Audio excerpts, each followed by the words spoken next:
Okay, just a little bit of extra bonus footage on the end of this videotape I was just ranting about. Okay, so on the information there's a note and it says don't need the random football game at the end. So all of a sudden I look over, I'm checking and there's a random football game.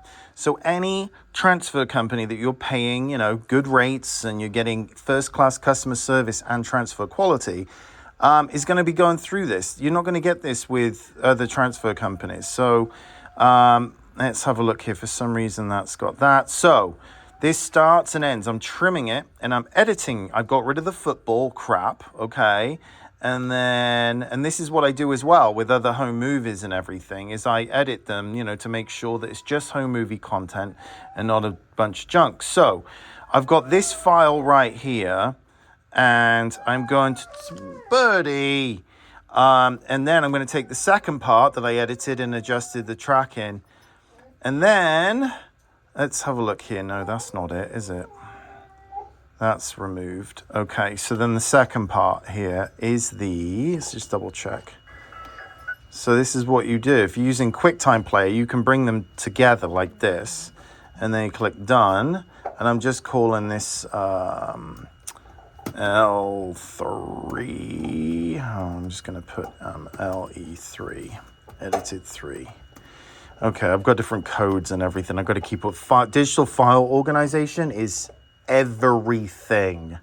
Okay, now it's going to take about 3 minutes to render this file together. That's what any transfer company should be doing. Personalized, requests, that kind of stuff doesn't fly when there is a company with like 1.7 million tapes in backlog on pallets and sitting shrink wrapped on pallets for 3 to 6 months before the next hiring, firing of jobs, of employees has come about. So this is what you need to be seeing if you are choosing and trusting somebody with the only copy of your home movies. So, and then all of this has to be then checked, uploaded to the server, and then it's going to be uploaded to Dropbox, dropped to a USB drive, all the admin and everything. It's a lot of work. Even when people say, oh, there's only like 12 minutes on a videotape, it's still work. I'm still, checking it, rechecking it, uploading it, downloading it, fixing problems. That 10-minute videotape might take me 2 hours of racking my brain to get it to play with clear picture and audio, especially when it's old and especially when it hasn't been stored in climate-controlled conditions, sensible, in sealed containers. Like this one here is really short, I'm assuming. But yeah, look, a Santa Claus thing. And then also, again, you're trimming the front end. Look, there's all this dead space at the beginning. So I'm going to start it right where the first frame is. And there we go. So now you're going to have an edited bit there. You drag that to the server. So this is why eyeballs, constantly a professional set of eyeballs, caring eyeballs. And we'll be making sure that all of this is done correctly. So you're not going to be doing this again and again and again, especially with all the unknowns with these videotapes and the players. It just takes one dodgy tape. Look at this, straight over here. Here we go. What's going on with this tape here? Again, I caught that. It just started to flicker. I'm just in the tracking.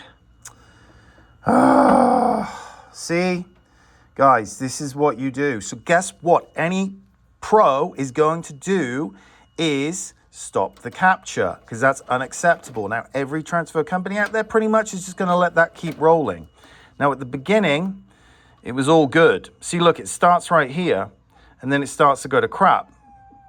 This is constant. This is what's happening with all of these videotapes, is they're all going to crap. They're all clogging the video heads. So everything was fine. I can tell it's been recorded from multiple sources. I'm undoing it and scientifically going back and figuring out what the hell happened. So I'm going to cut that because that was good.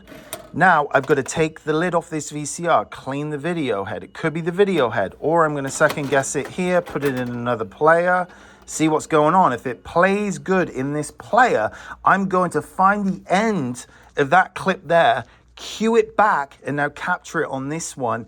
Then I've got to edit that clip together with that clip there to make a complete clear picture and audio file. Now that doesn't mean to say that this is going to behave it. See, look, it's playing fine there. So I know it's the player. That tape has now dirtied the head of this player. I'm going to take the screws out. I've got to clean it. Now I've got to find the bit where this ends. And so that was 3 minutes. You know what? It's easier, I think, just to rewind it and start the whole process over again. Hopefully the beginning of the tape is going to be clear like this. I know that I just cleaned this head yesterday in a video. Look, 2/24/24. Today's the 25th. So, excuse me. So, let's see if this is clear. This might be fuzzy as hell at the beginning. Yeah, look.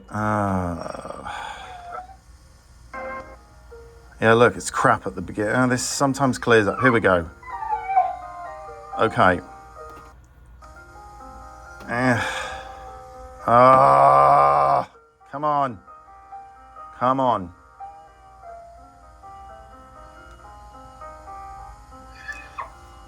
All right, it's looking stable. I don't even like that first portion being on there.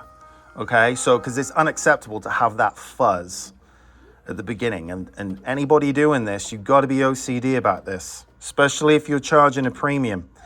And the only person you hand your stuff over to is somebody that's charging a premium and doing this and showing how it should be done. It's tape 7. It says full. Great.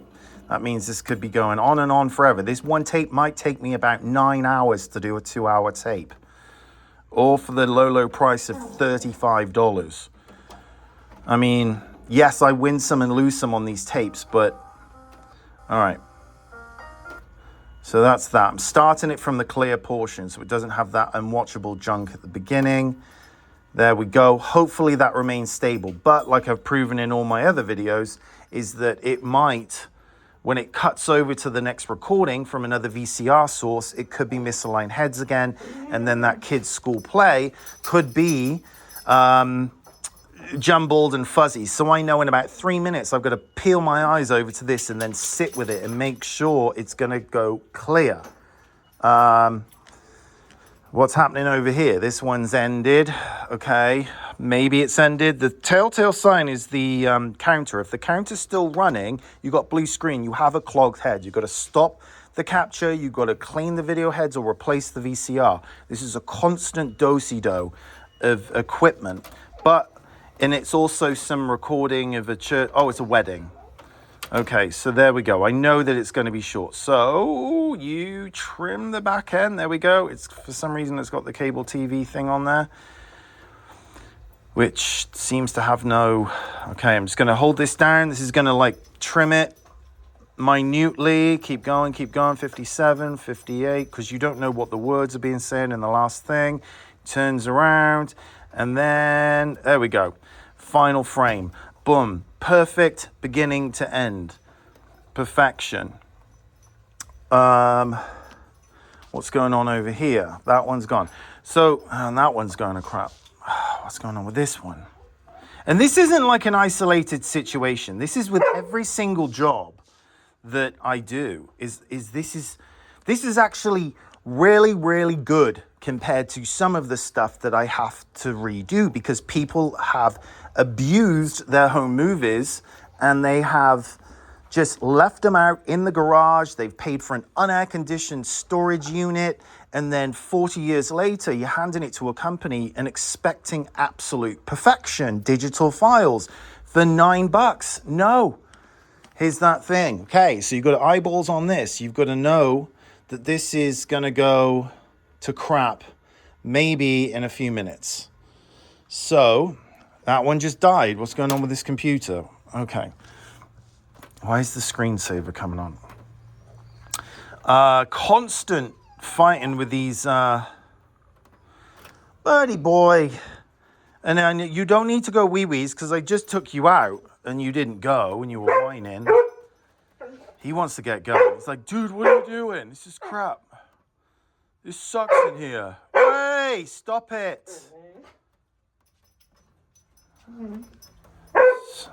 It's Sunday as well. So he's like, dude, why are we doing this on a Sunday, bro? No cassette. Okay, because I just did that. So this is going. Let me make this big screen here and listen. And the audio's just junk on it because it's been recorded from a VCR tape or a camcorder tape onto VCR. So that's that. So this gives you a little indication of the amount of work and the mandatory work that has to go in to monitoring all these videotapes. You know, every single scene, any professional is checking for clear picture and audio and not making excuses, because I'd say about 90% of the time, it is the player and the way it's reacting to the videotape as to why there's a problem. But the 10%, well, I'd say more than that. Shut up, really. But here we go. That's gone. That's going. And the reason being with the problems is because of neglect. They've been stored in humid garages, humid attics. Basically, people have put their movies into an oven and then invited all the dust and dirt and hair from the last 30 to 40 plus years into the box, and then they send it off, and then the companies put that crap and all the dust and all the junk into the VCRs. And for the people that have been responsible and done all the stored correctly and everything, their perfect tapes are now looking like crap because they've taken a bath with the dirty bath water of other people's neglect. So when people say, no, my stuff's perfect, it's not going to cause any problems at all. My God, you couldn't be further from the truth. I inspect every tape. I gauge it when it comes in based on how gross my hands feel. And then what I've got to do is then make sure these, quote, infected tapes are not going to infect my VCRs, because one crappy job can knock out all of my equipment. And it happens constantly with Digital 8, constantly with Mini DV. And people behind the scenes don't understand. This stuff is impossible to get hold of. Repairs, parts, everything is a nightmare. So I have to protect my equipment from all of the neglect and common sense storage.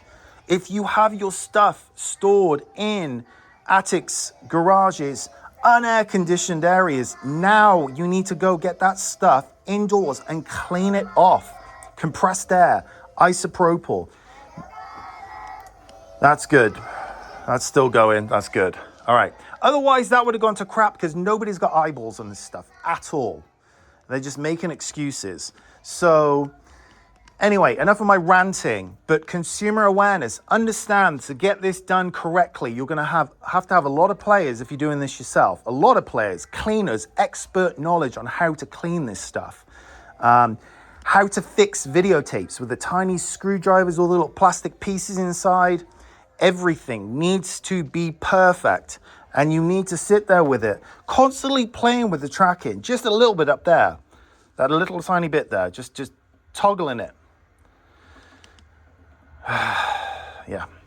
So checking the audio, all of these things. And then file management, making sure all the correct files are going in the correct customer's folder, because one wrong swipe of the file into the wrong folder and somebody else has got somebody else's home movies. And that happens all the time. So that's why I shut the doors, turn off the phone, and I put the curtain up over there so I've got no distractions, so I can really focus on not doing silly little mistakes, which I don't make because I've been doing this forever. Anyway, so that's that. Enough of my ranting. Cheers.